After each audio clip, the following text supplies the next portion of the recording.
Let the word go forth. Fool me once. Are you fired up? I'm not a crook. Are you ready to go? Shame on you.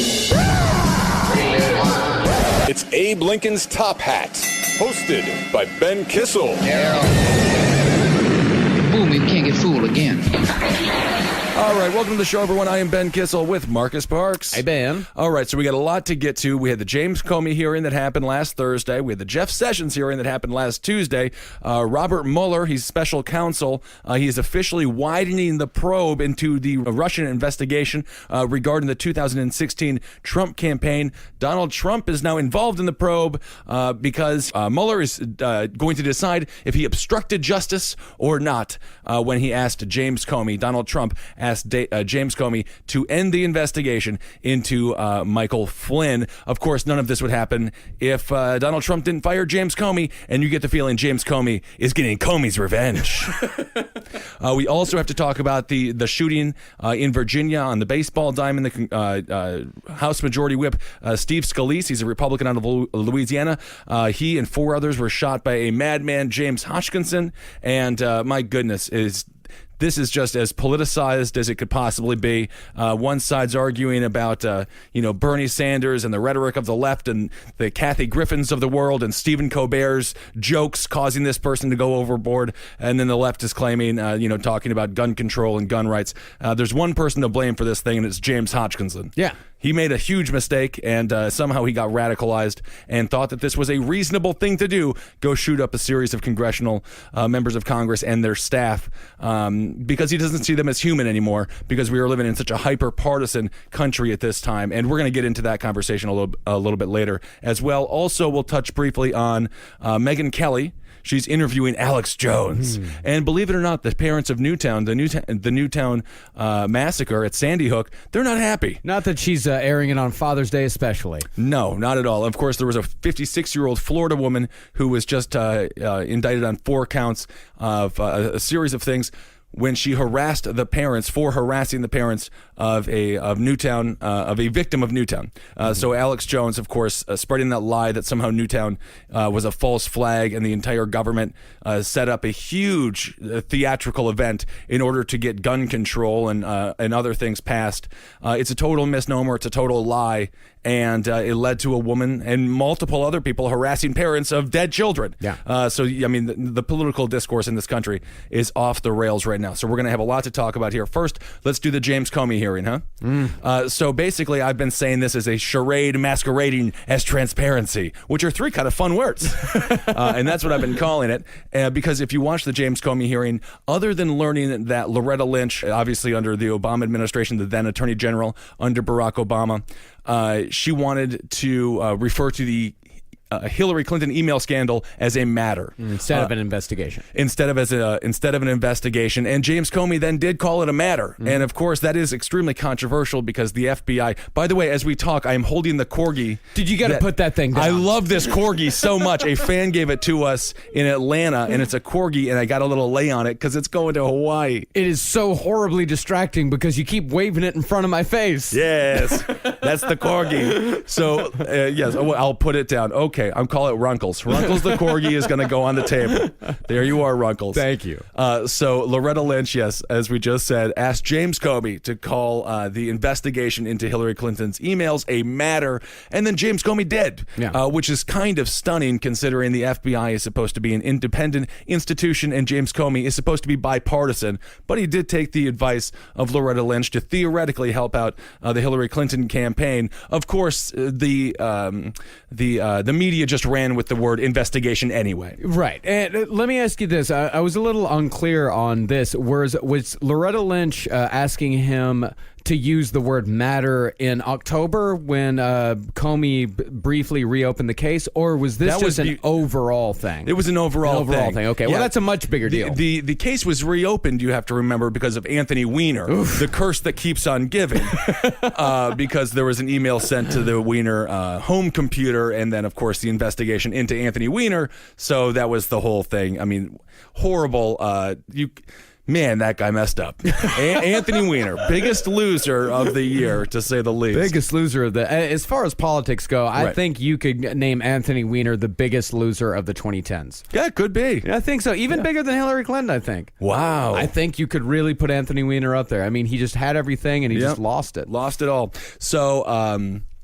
So with the Comey hearing, every side, both sides got their red meat. Of course, the Republicans heard about the Loretta Lynch, calling it a matter, and the Democrats were able to hear a little bit more about James Comey's interpretation of what happened, what went on when he had a conversation with Donald Trump privately. And of course, James Comey talked about how he met with Jeff Sessions, and James Comey asked Jeff Sessions never to be left alone again with Donald Trump. And he just sort of inferred that Jeff Sessions, said he understood why that would be a conflict of interest via shoulder shrug. There was no actual verbiage exchange there. And James Comey really did. I thought he was strange. He's kind of an interesting character. Wasn't exactly as stoic or as strong as you might consider or think an FBI director to be. He's got lines. He's got real good lines. Yeah, he's got his lines. And so both the left and the right got some red meat, but the American people, us rational people in the center, really were just left with the bones, because every single time there was a question that mattered that you really wanted to hear the answer to, they would just say they were going to talk about it in private. So why did they even have the hearing in the first place? Just shut the cameras down, get the press out of there, turn off the lights, save some energy bill money, and just don't even pretend like you're being transparent, because everything that mattered we didn't get to hear. Well, was this the first time that an FBI official, or at the very least a former FBI official, had publicly said under oath that the Russians had indeed interfered in our election? Well, I'm not sure because if it was I know the it was first time. like I know there was like officials say, reports say, was this the very first time that someone had gone on record saying that we know that the Russians interfered in our election? I don't think that it was, because if you go back to Jeff Sessions on Tuesday, he confirmed that as well. Okay, it's basically 100% understood that the Russians did interfere with our elections in as many as 39 states, and actually interfered with our voting process, which is something that Bob Petrakis, who we've had on before. This is sort of a validation of his argument for a very long time. Of course, he's been arguing that the corporations have been switching votes, but in this situation, it's a government. I mean, that's the real story here. It's a huge story. It's a gigantic story. I think people are wasting, and the media is wasting a lot of time with he said, she said stuff. They're wasting a lot of time with clickbait, when in fact, like, this is gigantic. And I think, and Trump and the Republicans and the Democrats, everybody is ignoring this, because I'm not really sure why they're ignoring it. Maybe because it's just so scary. It's a loss. Vladimir Putin absolutely is coming out victorious in this entire thing. First of all, we're talking about Russia. We're talking about how the Kremlin was able to destabilize this republic's democratic process, which is a huge victory for Vladimir Putin. I don't know if you had a chance to listen to the interview with Oliver Stone. I believe it was a Stephen Colbert interview with Oliver Stone. He sat down and spoke with Vladimir Putin, and he just came away praising the man as if Vladimir Putin has a corgi with a gun to its head, and that corgi happens to be Oliver Stone's. I mean, it was insane how much respect Oliver Stone had for Vladimir Putin. And of course, the great irony is Oliver Stone could never make the movies that he makes if he was a Russian about Russia. Yeah. The United States allows these First Amendment freedoms, and that's always an irony that is completely confusing to me, how these individuals, similar with Michael Moore when he goes over to a South American country and praises these dictators, he could never do what he does if he lived there. No. So I don't see how that's entirely lost on them. I also don't quite understand how everyone who meets Vladimir Putin seems to fall in love. I just see a bald, horrifying man who constantly wants to be shirtless on the back of a bear. I don't understand. Of course, we had George W. Bush talking about looking into the eyes of Vladimir Putin and seeing his soul, which is disgusting. We had Barack Obama speaking with the then Russian president in 2012. It was 2011 at the time, rather, talking about how he's going to have more mobility after the election of 2012. Of course, Barack Obama versus Mitt Romney. And then we just had this love fest with Donald Trump and Vladimir Putin, and now we have Oliver Stone. I just don't What am I missing it? Is that the way that or are we supposed to be like Vladimir Putin? Is that the hottest man in the world? Kind of makes me want to meet him. What's I all guess. the fuss about? I'm not going to look at his eyes though. There must be sparkling some Prussian blue. Yeah, there's some KGB magic going on there. Yeah. So yes. So let's go to the Sessions testimony that, yes, again, did 100% clarify that the Russians were involved in the 2016 campaign. And that is a massive story. But again, every time there was something of interest or real consequence, they would just talk about how they were going to discuss that matter in private. Yeah. But the big news to come out of the hearings of Comey and Jeff Sessions is now the special counsel, again, Robert Mueller, who there was rumors that Donald Trump was going to fire him, which is he doesn't seem to understand. The more enemies you have in the FBI, the harder your life is. I've always said, I'm going to be nice to him.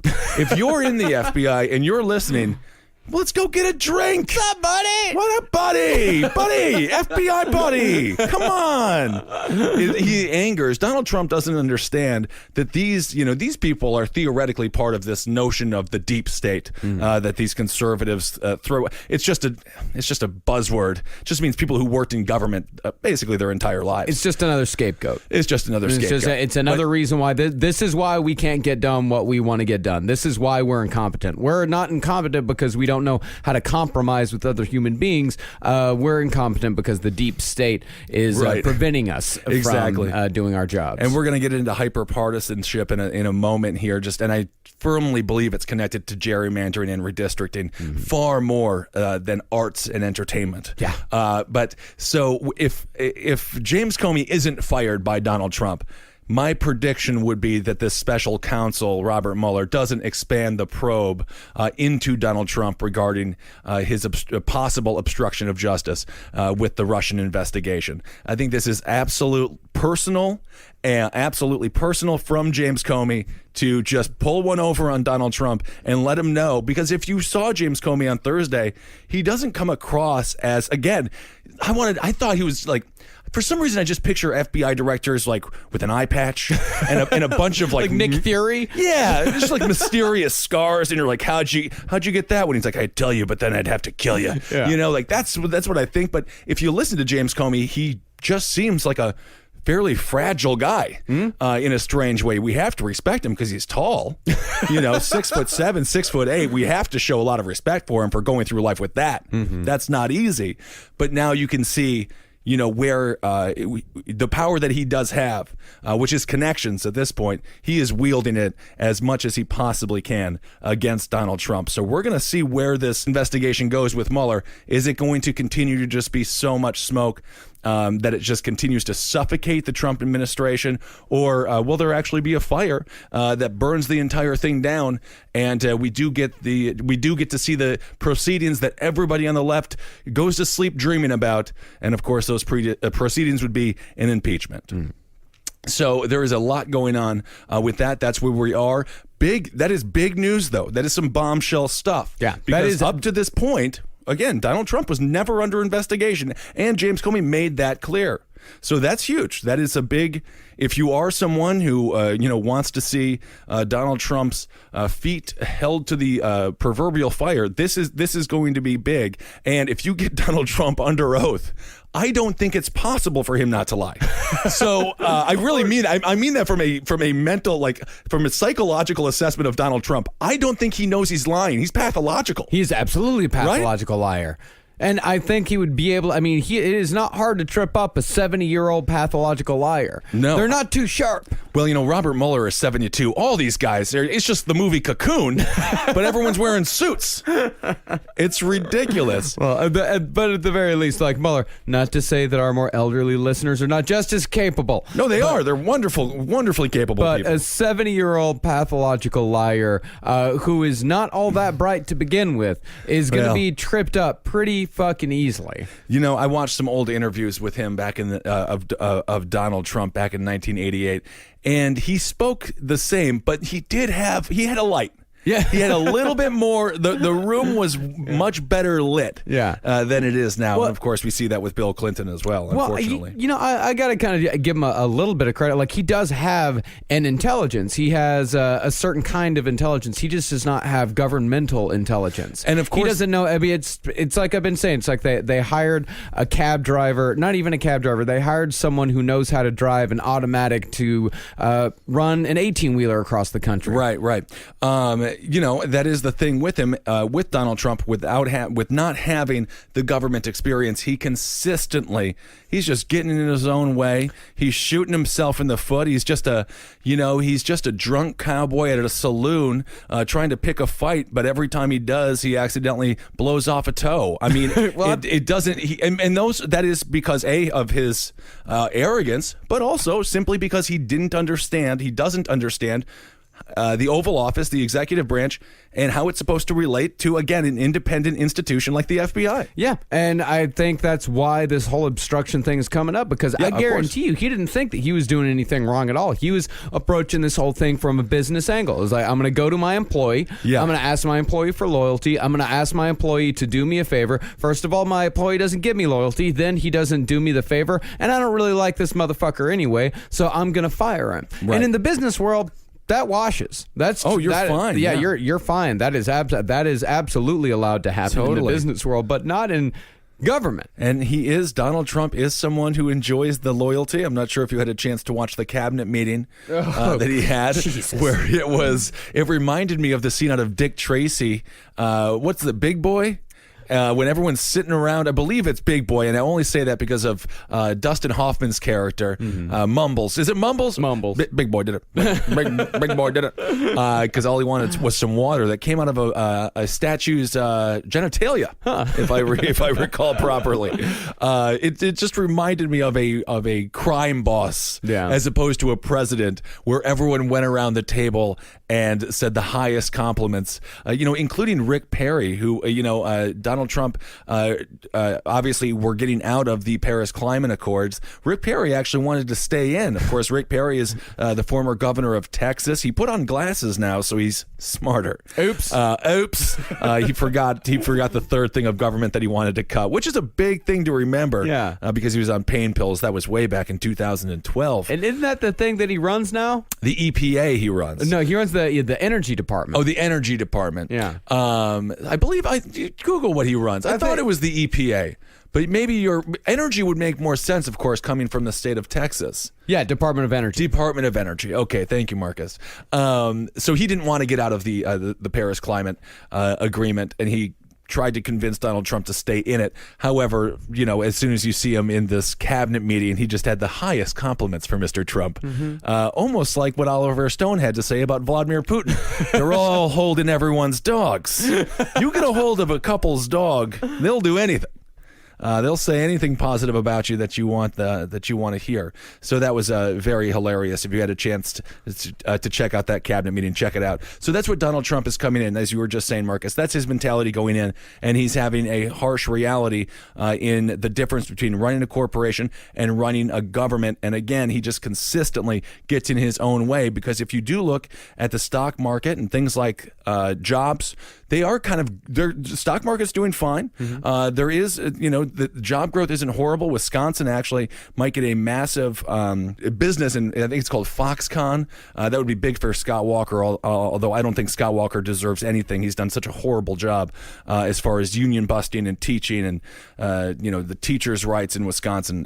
Wisconsin's a whole nother can of worms that we don't have to get into here. But so there are some good things that Donald Trump could be talking about, but he doesn't have any. There's no time on the airwaves because everyone is too focused on this Russian investigation, for better or for worse. I also think that CNNs of the world could cover other things, but it is what it is, and that seems to be the overall story that the American people are interested in hearing right now. Well, number one, you've got the whole Russia and now the obstruction thing, which is folded into it. And number two, you've got the repeal of the ACHA, which nobody really seems to want, and no one's really paying attention to. No one is really paying attention. That's of course going to the Senate, and that's going to be a totally different bill when it gets there. So I have no idea what's going to happen with all of that. No one has any idea what's going to happen with it. They're keeping it all secret. They're keeping it entirely secret. Again, the American people are desperate for transparency. Barack Obama promised to be the most transparent president ever, and then Donald Trump just stole that line from Barack Obama. And like Barack Obama, Donald Trump, the curtains are closed and the doors are shut, and the American people are just set there. We're just sitting here on the stoop, just wondering what the heck is going on inside. Well, let's just go through some of the things that they've rolled back. First of all, Donald Trump made visitor logs to the White House private, so we don't know who's coming in and out of the White House. We do know Ted Nugent was there. We know Kid Rock was there. No word on Smash Mouth. We don't know if Smash Mouth has made it to the White House yet. But And number two, they're trying to institute these rules into Congress where reporters can no longer wait in the hallways outside of hearings and meetings to ask senators and senators questions, which is baffling. Yeah, and many senators are actually against that. They see what's going on, and they're not necessarily thrilled with it. Again, that is because Donald Trump he's a skeleton team, and with the situation with the 3 leakers before. He has become so insular with his with the amount of confidants that he has that it's Jared Kushner, Ivanka, and that's basically it. Maybe Bannon. If Bannon's not one of these people, I wouldn't trust him at all. No, there's no. He's as trustworthy as it's like when when they put together 2 superstars in WWE. One of them's going to turn on the other. Well, like Bray Wyatt and Randy Orton. Okay. Bray Wyatt, Marcus, don't look at me like that. Bray Wyatt and Randy Orton, they trusted each other, but they shouldn't have. Why don't you say Mankind and The Rock? Because I'm the Rock'em updating Sock'em it. connection. I'm updating it. Rock'em Sock'em. Yeah, that's when that's Mankind what their tag got team too was called. injured and he could no longer wrestle anymore. The Rock'em Sock'em connection. I didn't like you when you put the sock on. Think it's more of a Bray Wyatt rant. You're just not up. You're not up on your new wrestling because you don't come over whenever I show pay-per-views. Well, I'm not going to know what's going on anyway. I'll fill you in. It's the same stuff. It's hunks, and it's kind of chubbier hunks, and they fight, and then all the women that are watching are upset. That's it. It's the same thing as when you were a kid. Nothing has changed. Your girlfriend, there were no women around when I was a kid. Nah. That's right. I remember that. I remember that now. But that's it. You can't trust. He can't trust Bannon. So he doesn't know what to do, and he doesn't know who to turn to, and that's why he turns to his own Twitter and the few confidants that he has around. The White House, the bubble that is living in the White House is even smaller with Donald Trump than it has been with previous presidents. Again, because no Washington experience. He's pissed off so many people. It's ridiculous, and he doesn't have a lot of allies. Yeah, and that is a fault of his own, again, because he had no idea how to run a government as opposed to he thought it's how you ran a corporation, and it just absolutely is not the case. So let's move on a little bit here to the shooting that happened at the baseball diamond. It was yesterday morning. It involved James Hodgkinson. He's a 66-year-old man. He shot 5 individuals. They were all Republican. They were preparing for a baseball game that will be happening tonight. It's a congressional baseball game. It's bipartisan. It's the Democrats versus the Republicans. It's been going on since 1909, a long tradition. And quite frankly, the irony shouldn't be lost on anyone that this was actually a time of bipartisanship within our government, which is so rare now, and if it has to be done, under this within the structure of a baseball game, it's still good to get a little interaction between these individuals who seem to have no reason, more than ever, no reason to interact with one another because we live in such a gerrymandered country. It's so redistricted where these politicians go to Washington with no incentive to compromise whatsoever. And in actuality, as we saw with Eric Cantor getting beaten out by David Bratt, who ran with the Tea Party wave, if they do compromise, it can be a detriment to their political career. Mm-hmm. So these people go over to Washington and they stay within their tent and they refuse to go and cross the aisle and shake hands. And that's both sides. Both sides, absolutely both sides. Of course. This is a situation with an individual from the left who he did ask if it was Democrats or Republicans that were practicing in that field, and he heard that they were Republicans, and he got so blinded by political ideology, he did not see them as people, and he thought that it was reasonable reasonable, rational, in some ways beneficial in his own mind to the country to go and open fire. So he did shoot House Majority Whip Steve Scalise. Again, politics aside, but a little history on Steve Scalise. He was in 2002. He met with a white supremacist group that was financed by David Duke. He's been called David Duke without the baggage. So he's a 4-term congressman. So this guy is not my cup of tea. No. I would never vote for Steve Scalise, but at the same time, we have a democratic process, and if you want him out of office, even within the Republican Party, he could be primaried. That's how we have to do it. So he was shot in the hip, and now he's in critical condition. Initially, they said it was stable condition. There was a lot of different media reports coming out about this, and now it's in critical condition. And it was a war zone. Well, obviously, this guy was not gunning for Scalise. He was because he fired hundreds of rounds. Yeah, they said 50 to 100 rounds. Yeah, he fired 50 to 100 rounds. He hit the cops and he hit Scalise. This guy, he didn't. I mean, it's fairly obvious that this guy didn't properly know how to use the weapon that he was trying to use. Sure. I think he was just trying to kill as many of them as possible, and as Republic. Yeah, he just saw them as Republicans. As many Republicans as he possibly could, and he just happened to shoot Scalise. I don't think he was gunning for him in particular. Oh, possibly. Yeah, that's a very valid point. It might have just been an accident. Senator Jeff Flake was over there along with Representative Mo Brooks. They tended to the wounds of Scalise. I mean, it was a big. It was a war zone. There was a veteran. I'm forgetting his name now. He's a Republican as well. He was there. He said he felt like he was in Iraq without a gun, so he was just completely defenseless. That's how they sort of described the situation. And it is a good thing that Steve Scalise was there. One of the ironies about the entire situation, it could have been much, much worse because Steve Scalise is the House Majority Whip, which Eric Cantor was when they were, of course, in the minority. But that was why they had extra Capitol Police. So without those Capitol Police, one of which was injured, it could have been much worse because they're the ones who were able to take down Hodgkinson, the shooter. So as soon as this goes down, this tragic event before 8 o'clock in the morning, again, they're practicing for a baseball game that is bipartisan, that is for charity. It's for 3 different charities.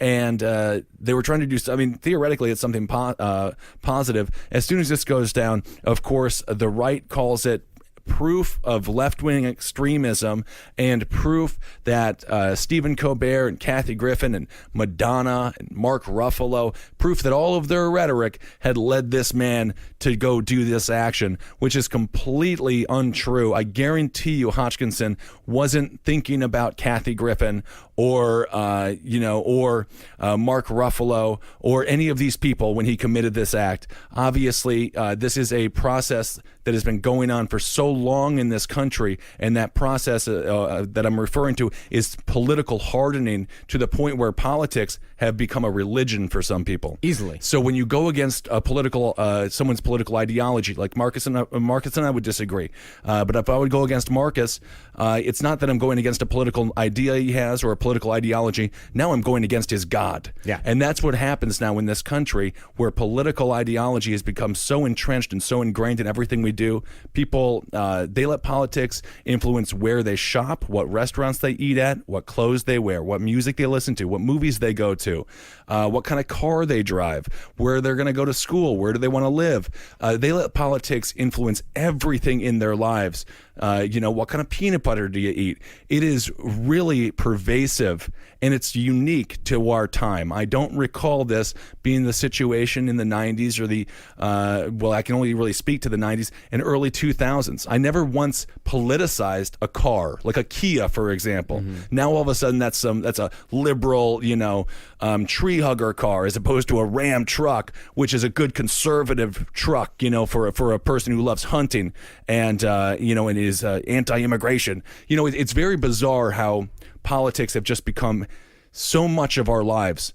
And two people in an atheist country or supposedly atheist country. Obviously, there is a lot of religion out there, but politics have filled that gap in the lives of a lot of people, and it's dangerous. It really is. Yeah, as we see. We have gotten to a point where people go to church less than they have in decades, if not more. And I think a lot of people, they gravitate towards. They need some sort of belief. They need something to believe in, something to kind of hold on to. Right. And it's for some reason has switched from God to politics, right. And not even necessarily government, but politics in general. Oh my gosh! And you see that, you see it on the right, of course. You see it on both sides. You see it on both sides. Absolutely, of course, with somebody like a Dylan Roof. I mean, the hardening of these people. When you start to lose sight of humanity and only view everything through a political prism, you are going to start lacking an immense amount of empathy. And when you start doing that, it opens up your brain to the possibility that this is a reasonable action to go down and shoot, whether it be Congress people practicing baseball or black individuals while they're trying to worship. It's that pervasive, and it's been a slow process, and it's been everyone is complicit as well. We were CNN just was talking about hyperpartisanship and all these things, and all they do, MSNBC, Fox News, they feed off of it. They are the creators of it for so many people, because it is extremely unfortunate. But the harsh reality is a lot of people watch television news and take it at face value, and they don't realize everyone's got an agenda. What's true, what's not. The truth is it's about third most important. They want entertainment and they want to push a political agenda, and if the truth happens to align with them, boom, that's great. But if it doesn't, that's okay, because they think they're doing a greater good, and you have to break a couple of eggs, truth eggs, to make an omelet. So it really is something that we have to be extremely careful for. We have to watch out for in the society, and that's why individuals are so upset with Megyn Kelly. Speaking of Fox News, of course, ex-Fox News' Megyn Kelly. She's interviewing Alex Jones, and a lot of people, specifically the parents of the children that were murdered in Newtown, are livid, because is this going to normalize this man who believes that the government's turning frogs gay, this man who just believes every single conspiracy theory under the sun, this man who, by the way, got a phone call from Donald Trump the day after the election, Donald Trump proclaiming that listeners of Alex Jones are his kind of people.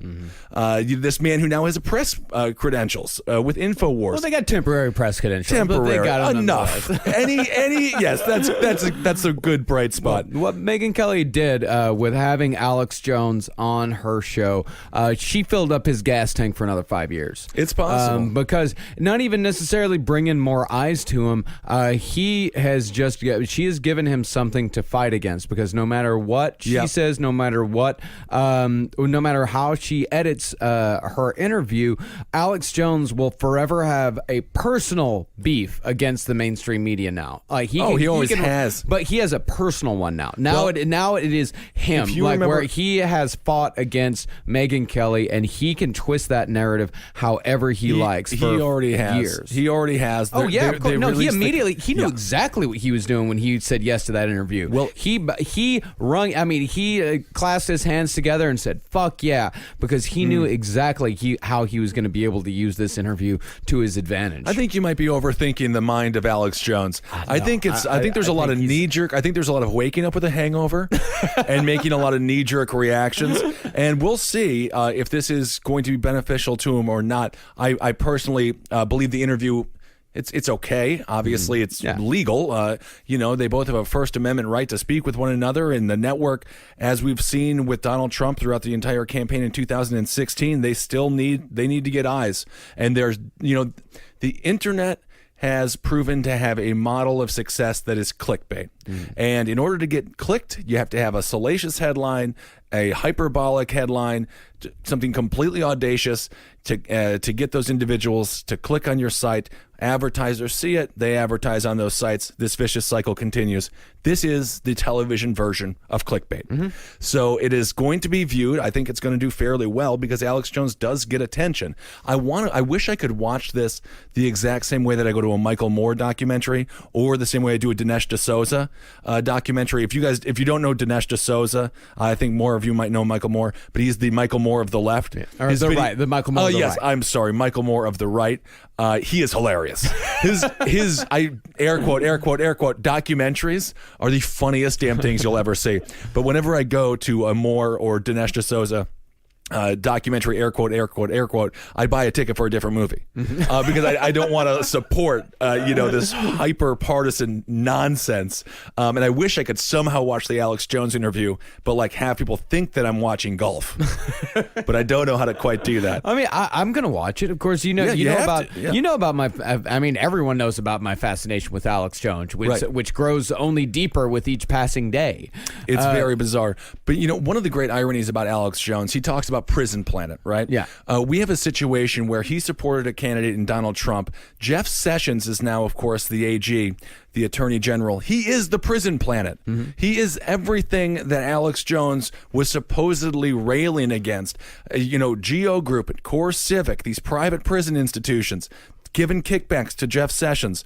He is the definition of Prison Planet, forcing prosecutors to seek the harshest penalties for drug offenses. He just sent that memo out a month or so ago. Jeff Sessions is Prison Planet, and that's why the cognitive dissonance of the right when it comes to the Trump administration is mind-boggling. Well, he's going even further now, is that he's trying to remove rules that prevented feds from raiding medical marijuana dispensaries. We saw a situation as well. There was an Iraqi immigrant that was just, I believe, arrested, detained by ICE. They're expanding this scope as Robert Mueller expands the scope in the Russian investigation to now include Donald Trump in collusion.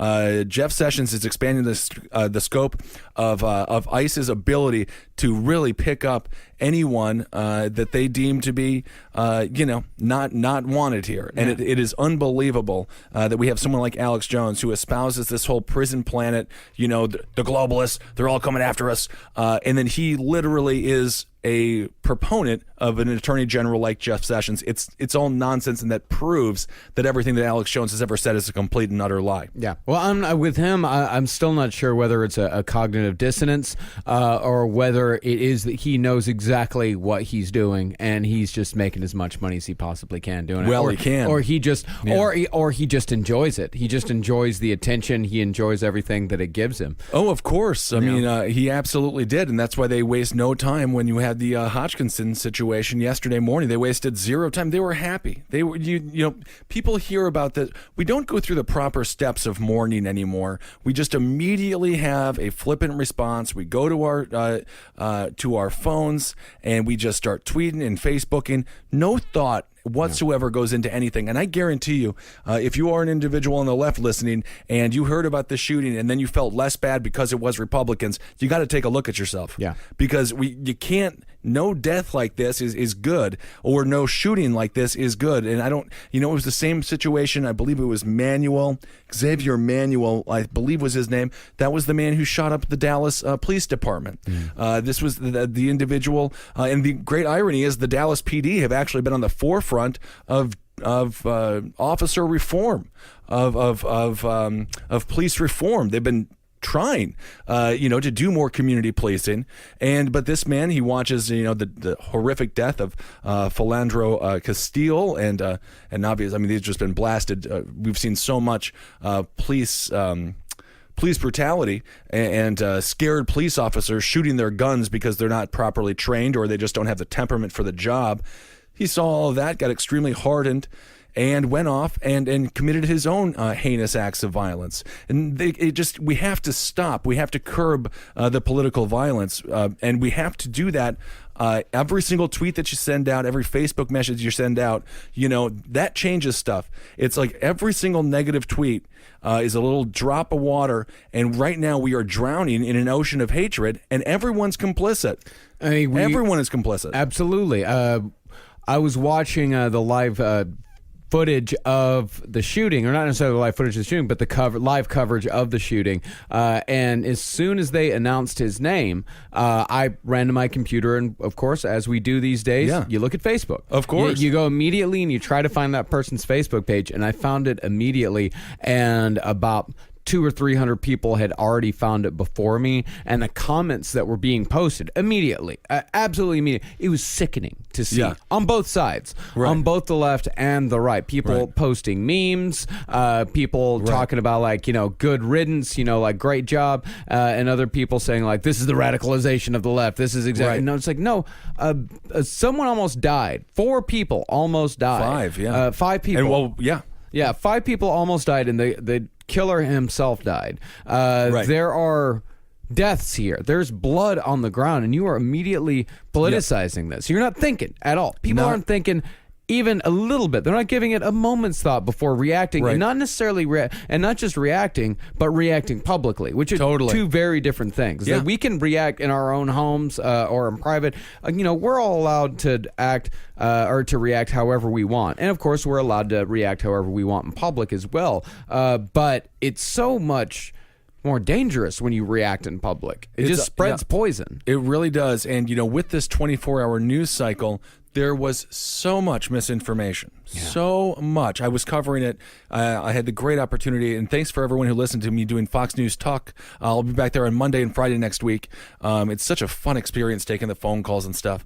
But so much misinformation, and you can already see, Marcus, when you see a news channel, for example, with Scalise. One said he was in stable condition and in good spirits. The other network said he was in critical condition. I can see the YouTube clip already coming together about media lies. False flag. Did it ever happen? This news media outlet said this, and it's contradicted with this news media outlet. So what's the truth? And the truth of the matter is a 24-hour news cycle where human error is prevalent, and where human error, because of we want to be expedient, and because of that, we risk truth, and we risk information. We have nothing. These news, and I actually feel bad for some of these newscasters. Like, we're going live with breaking news. They're like, what do we know? They had hair. Go. And then you just got to fill it in. And then, sure, you might retract something that you misspoke about an hour later. It doesn't matter. It's already out there. It's already out there. And someone screen grabbed it, and someone put it on YouTube, and they're going to make a collage with their own interpretation of the events of the day. And now that's a part of the narrative. And for some people, that becomes truth. For some people, the possibility, like anytime there is any sort of big event that happens. Sandy Hook. Let's go to Sandy Hook. Let's go to Sandy Hook. Anytime there's any inconsistency whatsoever, like for example, like with Sandy Hook, they thought that there might be a second guy. The day of. I remember watching. I remember them saying like, like we have a second suspect, and I remember thinking like, oh fuck, like there's a second guy. And then when they came out and they said, they're actually no, we were wrong. There was no second guy. Personally, I felt relief. Because that meant that there wasn't another guy out there who might kill more children.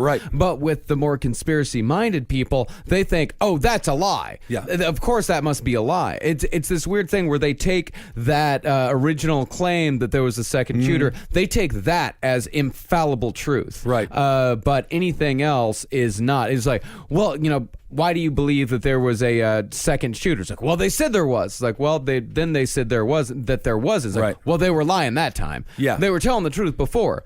Just cherry-picking information. Yes, the leaks are real, but the evidence is fake. Exactly. It's that same fucking thing. It is absolutely fascinating, and that is one of the dangers that we're getting in now. Again, with just the flippant, fast responses. Everyone's so hardened in their enclave, their political enclave, that any piece of information that supports their narrative, this is exactly what we saw with the Comey testimony. Any piece that supports it, they put it in their duffel bag, and they're off to the races. But they totally disregard the testimony or the situation as a whole. And it's just very, very dangerous. I mean, even with, 9/11, I got some phone calls because we were talking about Alex Jones, and there are some of the phone calls, when it comes to Sandy Hook, they often reference the parents, the reaction of the parents. I don't know. I'm not going to judge a parent who just lost their children. I have no clue how I would react. I don't know what my emotions would be. I don't know how weird I would act because you're in shock. Yeah. You're totally stunned.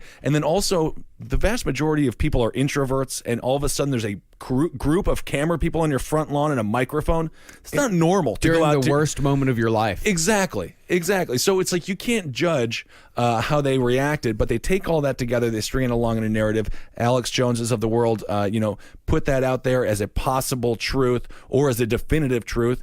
And then we have situations like we had at Comet Pizza, where somebody without a doubt believed that Comet Pizza was the home of a huge pedophile ring. But the great irony is, of course, there are pedophile rings in this country. They come through the foster care system. Look at the Cash for Kids scandal with the judges. That does exist. It just wasn't coming from a pizza place. Well, those aren't good stories, right? And I think that's another thing that the conspiracy minded look for. Like when they look at well, that's not how a grieving parent reacts. It's like, well, that's not how a grieving parent reacts on TV. That's not how a grieving parent reacts in a movie. These guys, they like narratives. They like stories. They like ABC. And the better the story, the more likely they are to believe it. It's like, well, that's not how people act. It's like, well, no, that's not how you think people act. And that's also not how people react in movies. Real life is a lot weirder. Real life is a lot messier. People don't react the way that you think they're going to react. Hell, you're not going to react the way you think you're going to react to anything, to horrible things that happen, or to anything that happens to you.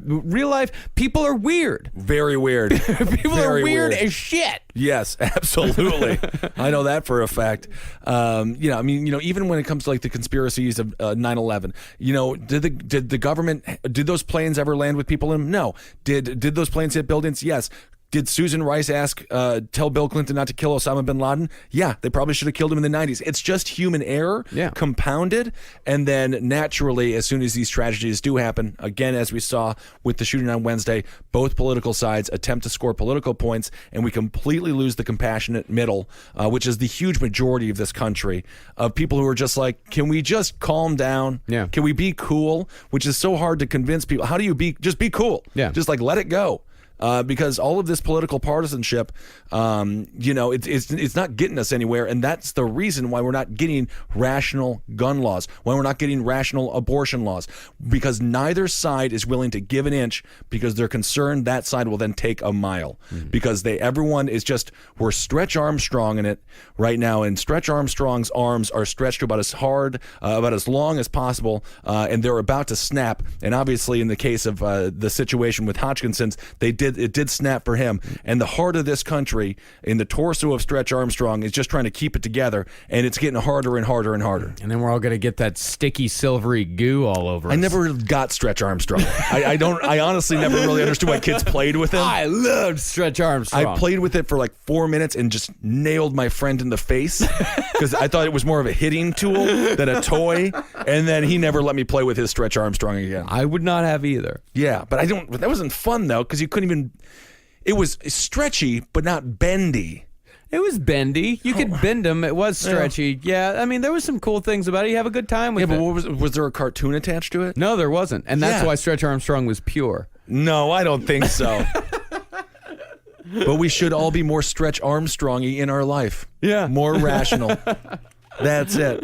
That's been sort of the news of the week. A crazy week, really interesting stuff. And I think it's a good week for a little introspection, because we can't have, we just can't continue to have political violence. We have so much violence in this country. 93 people die a day from guns. Terry McAuliffe, for example, a Democrat, huge with the Clintons, he claimed 93 million people die a day from guns during a press conference, which then that would mean America would be gone in 3.5 days. We would not have a country. There was just Newt Gingrich on the right. All he did was blame entertainers that did comedy bits or said something negative. Neither of that is true. The individuals who commit these acts are the ones who commit these acts, and they need to have full responsibility for their actions. But as a society, we can definitely do better at spreading a little bit more rational thought and having a little bit less of having a little bit more empathy, just less peacocking when an event happens that doesn't involve our political party or viewpoint being complicit. I mean, the right was thrilled. Yeah. The right was, I mean, everyone sort of waits at their television before and to find out if is it a Republican, is it a Democrat, is it a white guy, is it a black guy, is it an Asian, Asian serial killer, or a spree killer? Everyone waits, and then as soon as they find out, then they form an opinion. Yeah. The opinion should stay the same regardless of who committed the actions. An individual woke up extremely early in the morning and went and shot tried to shoot many more people. In some ways, again, fortunately, he was only able to shoot 5. And House Majority Whip Steve Scalise, again, politics aside, and of course, if Steve Scalise does survive this, he's guaranteed office for life. Yeah, it's the great irony of all of these things. Is, I mean, Ronald Reagan, for example, and I said Ronald Reagan the way that I say it, by the way. He was his approval ratings were pretty bad before Hinckley shot him. And then as soon as he got out, I mean, those approval ratings skyrocketed, and that's when he pushed forward the majority of his platform. Because, I mean, he also had a very speedy recovery and handled everything extremely well. But it helps. All it does is solidify support around the individual that's the victim. Yeah. And so it's totally counterproductive and counterintuitive to whatever purpose you want to see happen, whatever outcome you want to have. Well, it's like we're on teams now, right. Where people find out when Democrats find out that the shooter was left wing, and they go, fuck. And the Republicans find out that the shooter was left wing, and they go, oh, that's fantastic. That's great. Great. But then the Democrats are like, well, no, we'll blame it on the guns. We'll blame. It's like, I understand the gun debate, but there are over 300 million guns in this country. The vast majority of gun owners are totally rational, because otherwise, thank God, otherwise it would be a far more violent country. And, guns aren't going anywhere. So now as a society, I think we need to more, and this is an abstract idea, it can't be legislated. We need to have a renaissance. We need to have a total change in culture. Yeah. We need to get back to interacting with one another. Get out of the computer in your basement. Go outside and talk to your neighbor. Everyone's getting validated with a political view from some dude in Australia. Mm-hmm. What does your next door neighbor think? Go talk to them and try to have a political conversation with someone that doesn't lead to a fight. I understand certain things are very sensitive. So maybe do it sober, and then when you guys start drinking beer, switch over to sports. Yeah. But just try TV. Just one day, just once a day, just try to have a cordial political conversation if you can. And I promise you're going to find out that there's a great overlap when it comes to political ideologies. I get a lot of phone calls from Trump supporters talking about how they want, they want corruption out of Washington. They don't want politicians to benefit from being politicians financially. They want to get rid of the exact same things that the Democrats want to get rid of. But that's also at the same time that Trump is greatly benefiting from his position in office. Yeah, like they say that, but they're not paying attention to it. And I think that's another thing. That's another big problem in the country is that people say shit, but they don't actually pay attention to the nuts and bolts of how this shit actually happens. It goes back to the whole religion thing. It's a blind faith thing. Where they have these guys have blind faith that Trump is not benefiting from his time in office, when in fact he is greatly benefiting financially from his time in office. Already has benefited greatly.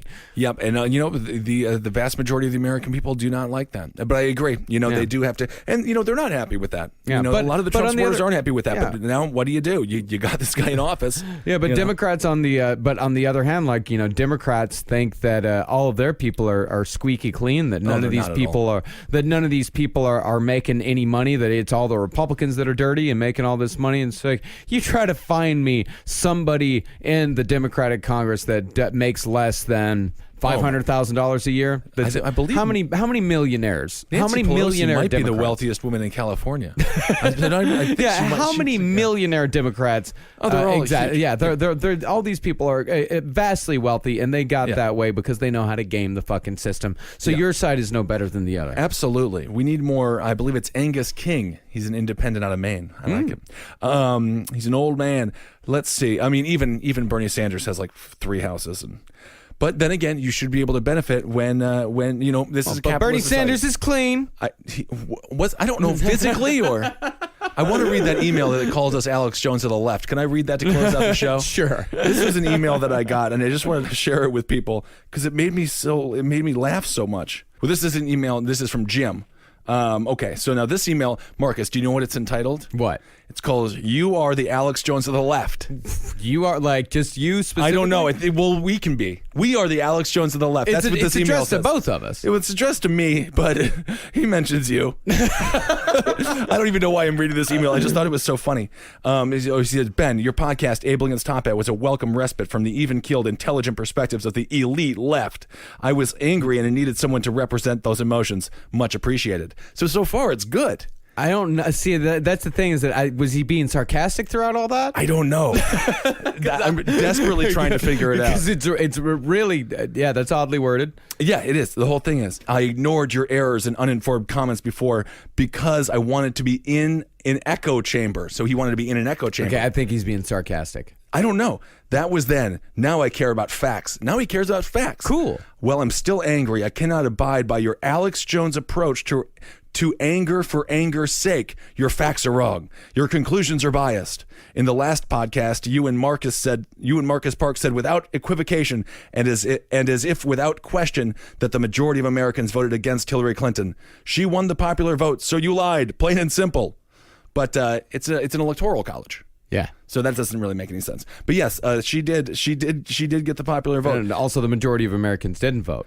Yeah, that's a problem. Okay, but that's fine. That's if you had the people. Well, if you had the people that didn't vote to the people that voted against her, then you're going to get the majority of Americans. Not really. Either out of laziness on their parts, or because our system is really flawed, or because of voter suppression. Voter suppression is a very real thing. It's extremely real. Extremely real. We cannot sit here and say that every single person who didn't vote in the last election didn't want to, or was too lazy to go vote. I mean, yeah, voter suppression is a very real thing. Yeah, I mean, I would definitely. We got to get rid of this law that doesn't allow felons to vote after they were incarcerated. It's completely insane and unconstitutional. There's not a single person who was about to commit a felony and said, "Oh no, wait, I better not. I'm not going to be able to vote if I get caught." Yeah, I mean, and after they've gone through the process, we have to assimilate these individuals back into society. Otherwise, they have no choice but to continue, doing things underground on the black market and illegal. I mean, it's a subtle way of dehumanizing and making them second-class citizens. It's not even subtle. But that's a great point. The email goes on. You also concluded that she blamed everyone for her loss except herself. That is also not true. She has stated that she made mistakes and didn't reach. Now this is why the left has a problem. She has stated that she made mistakes and didn't reach the Trumpanese that cost her the flyover states, communicating the obstacles. No. I remember that Trumpanzees. Trumpanzees? Good Lord. That's a good way to win hearts and minds. Yeah, she didn't reach the Trumpanzees because it's such a condescending way of looking at people. It's horrible. This is the problem. That's why I'm reading this email. That's the whole problem. This stuff is the problem. Yeah, it's so the Trumpanzees. Yeah, there's no compassion whatsoever for someone who has a different opinion from you. And he concludes with, I agree with your opinion that she ran a flawed campaign. Thank you. I agree she has no one to blame but herself. Okay, thank you. But using Alex Jones as your communication model makes you as bad as he is. Goodbye. And I hope you lose bigly in your publicity stunt of a political campaign. You are as bad as the far right. Thanks, Jim. Well, I mean, We are definitely fascinated with Alex Jones. We talk about Alex Jones. We but have zero to do when it comes to performance-wise. We do not use this. Trust me, I've studied the tactics of Alex Jones. We're about as far away from Alex Jones as you could possibly. And we would get. also have to get 2 chairs that are a lot springier. I firmly believe Alex Jones has a spring under his chair, and he's kind of cheating it a little bit. Yeah. Maybe a gel, something that makes him nice and light. Yeah. And we're also probably the least angry show outside of, I don't know, Diane Rehm. She doesn't seem to get angry at stuff very often. I listened to Delilah in the supermarket the other day. She was on. She was solving a lot of problems. No, anger isn't going to solve anything. You can continue to be angry, and that's exactly what they want. They just want you pissed off and too angry to vote. We actively discourage anger. Oh, absolutely. It doesn't. It's not. It's just not a proactive way of solving issues. And Sounds to me like you're angry, Jim. Oh, Jim's a little angry. Sounds to me like Jim's a little angry. I don't know. I'm doing fine. Oh, my. Jim's a little hot under the collar. Yeah, you can feel free to email me at benk721@gmail.com. I actually have a bunch of great emails lined up. I'm going to do a dumpster fire chats here fairly soon. We've just been traveling so much. We've been so busy, which has been amazing. We had an awesome time in Indianapolis. It was great. So thank you all for coming out to that live show. And it's always awesome to see you. And speaking of the campaign, the Cowmen will be performing this Friday. Let me see the date. It's the 16th of June. So come out to that if you can. Skinny Dennis from 5 to 6 or 5 to 8 p.m. The Cowmen will perform. My friend's band Earnhardt will have some political people talking, and I'll do a little speech, and we're just going to have a really nice time and hang out and get together. And then this weekend, June 17th, is the Coney Island Mermaid Parade, and I will be there passing out flyers and doing all that stuff. Every time I campaign, I just run around and pass out flyers. And thanks for everyone who posted the pictures on Facebook or Twitter, and they'd be like, I think Ben just gave me this. A huge sort of like white, tall flash passed me and gave me this. I feel like Chris Farley in the movie Black Sheep. You ever see that? Vote for Donnelly. Vote for Donnelly. And he's like doing flips and stuff. It's really fun. It's a great experience, and I'm learning so much. So I want to thank everyone for your kind words. And at the live shows, it's really awesome to talk politics with you all. And I hope more people get engaged, because we must. Otherwise, we're going to continue to have this hyper partisanship, and it's just got to end. Yeah. Get engaged. Don't get angry. Yeah. And again, in politics, I was talking with Cena about this from the great podcast, The Brighter Side. Mm-hmm. We talk about politics in such broad strokes. Yeah. But think about local politics. Tip O'Neill, all politics are local. Think about the pothole. Think about the stop sign that doesn't work. Think about, the building that's going up across, the street from you, and how that's going to raise your rents up. And how can you possibly do something to stabilize your rent, by cutting subsidies and things like that for these large corporate apartment complexes that go up. All that stuff is just local city council stuff. Yeah. That stuff is very simple. Well, it's not very simple, but it's local and it's accessible. It's accessible, and you can just do it. PTA. Of course, I do understand. It's a full-time job running for office, so you have to have a proper. It has to be at the right time for you. But if you think you can swing it, running for a local city council seat. You don't need that much. Yeah. You really don't. You maybe get 1,500 votes, and you can be in a lot of these places. Mm-hmm. So look at it in your district and stuff like that, because it is reasonable to do. Yeah, and if you go and talk to your neighbor and you start getting into politics and it starts getting a little heated, change the subject. Just change it. And you don't even, and I think I actually find it really helpful to not even like subtly try to change the subject and just say like, let's not talk about politics anymore. Yeah, like you'd be surprised how quickly they'll be like, okay. Yeah, because most people they don't want to, because most people don't like getting angry face to face. People like getting real angry on the internet, but once you're face to face with them, most of the time people, especially if it's a one-on-one thing, because it's very angry, or it's very easy to get angry in a mob. It's very easy to get angry with other people, but when you're talking one-on-one with someone, it's a lot harder to get angry. And if things start getting heated, change the subject and try to get to know them. Really, because once you get to know someone really well, then you get to know what they want. And I think that's what Americans need to understand more about each other, is not necessarily like what do you believe, but like what do you want, and like that Spice Girls song. Well, it's like, what do you want? What do I want? And how can we work together to both get what we want. Right. Absolutely. And let's not don't buy into this hyper partisanship nonsense, because it's exactly what they want. They want you so disenfranchised or disillusioned with politics that you don't get involved, and then they can just continue to run the place and sell us down the river. All right, everyone. Thanks so much for listening. This has been Abe Lincoln's Top Hat. I'm Ben Kissel. That's Marcus Parks. You can find Marcus Parks on Twitter at Marcus Parks. You can find me on Twitter at Ben Kissel. Ben Kissel1 on Instagram. Marcus Parks on Instagram. And I think that's basically it. That's it. All right, everyone. Go buy the T-shirt if you want to. That's kind of fun. CaveComedyRadioMerch.com. That's a product. All right, everyone. We'll talk to you soon. Bye. For more shows like the one you just listened to, go to cavecomedyradio.com.